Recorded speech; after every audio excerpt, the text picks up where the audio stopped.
In this video, I'm going to show you how to turn off BitLocker. First of all, open the Windows search bar and type Manage BitLocker. Select the Manage BitLocker option from the search results.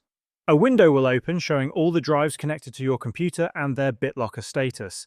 To turn off BitLocker, you first need to unlock the drive. Click on the drive, select Unlock Drive, and enter your password. If you don't remember the password, you can click on More options and select Enter Recovery Key. Enter or paste the recovery key and click Unlock. Once it is unlocked, click the drive for which you want to turn off BitLocker, then click on Turn off BitLocker from the given options. A confirmation prompt will appear asking if you want to turn off BitLocker. Click Turn off BitLocker again to confirm. BitLocker will begin decrypting the drive.